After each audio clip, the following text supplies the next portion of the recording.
introduction for those of you that don't know me, or those of you that haven't read the memos about who's here today. Well, my name's Paul Gold, and I'm pleased to be here. A few faces I recognise, but more so than that, I'm just pleased to be here and more so to have been asked to talk to you guys about physical conditioning for tennis players. Just a few things really, just to go over before we get started. Just want to kind of tell you a little bit about myself. Now, a lot of people have said, yeah, this will be no problem for you, Paul. You're used to standing up in front of big crowds and stuff like that. And for those of you that don't know me, yes, in a former life, I was an international rock star. Well, maybe not, but I was in the music business. I did play in a band over 10 years and played all around the world in front of some very big crowds. But this is totally different.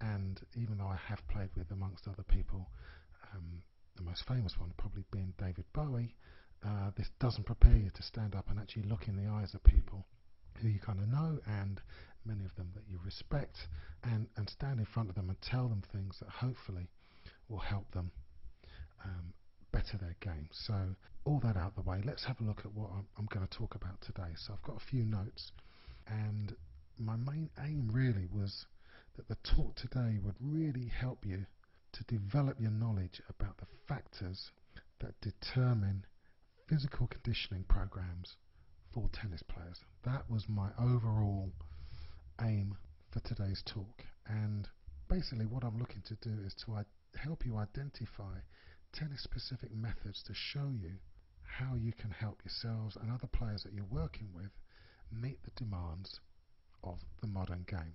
The main thing I've found is that you really have got to do a number of things, and I've listed them up here. Have a look at the slide up here. You've got to, one, recognize the physical demands of the game. Now, that's what we call in our sports science talk, as it were, specificity. Now, when you're talking about training programs for any sport, we're obviously talking about tennis. You've got to be able to recognize the physical demands of that particular sport. So we're looking to recognize the demands for tennis.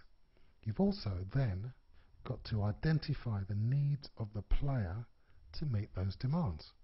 So again, by that, what we're trying to get towards is the fact that tennis is a specific sport and it has its own demands, but then you've also got different people, different players who will be coming into their training programs at different stages, and will also have different needs, different game styles, etc.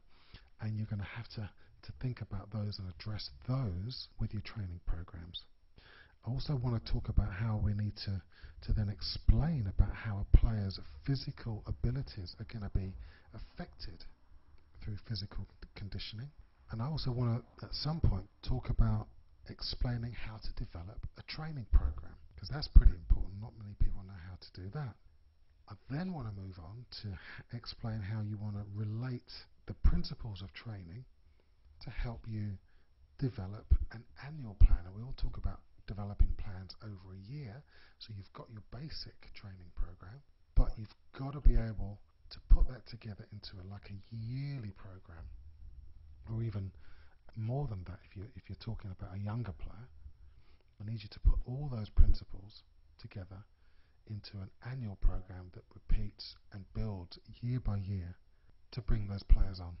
And lastly, I just wanted to perhaps just throw some stuff in and hear what you guys also have got to say about testing, because basically if you're not testing what you're doing, how do you know you're actually getting any better? So that's basically the premise of the talk, and that's how we're going to structure it. Now obviously I'm going to give you time to throw some questions in, and I'm happy to answer any questions, but I think let's just get going, and if there's anything you don't understand, just put your hand up.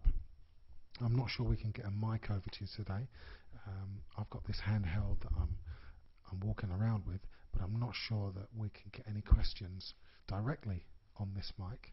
Hasn't got a very long lead, but I'll certainly relay that in case you guys need to get a recording of this at some point. So let's get on. first of all, what do we need from our players? Basically, let's have a look at where we are today with the modern game.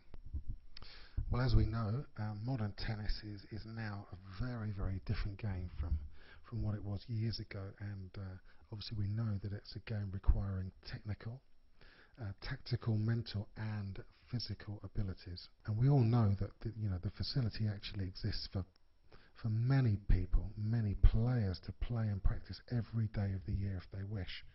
Now we've got new equipment, different surfaces, and they've changed the way in which the game's played. It's now played with more power, much more control, and lots more movement. And all of those place increased physical demands on our players. So, simply put, I think we've got to realise that the player, to be successful at whatever level, must now train to play the game. You can't just turn up and play, because basically they have to play more frequently for longer periods of time. We've got to look at developing muscular strength for rapid movement to the ball, muscular strength to actually hit the ball and control harder hit balls, and we've actually got to develop the energy pathways and the energy resources that we're going to need to play. So therefore, to meet the physical demands of the modern game, we've actually got to look at physical fitness, we've got to look at muscular strength, and with that, stability around joints, and obviously with injuries and stuff like that, and energy development.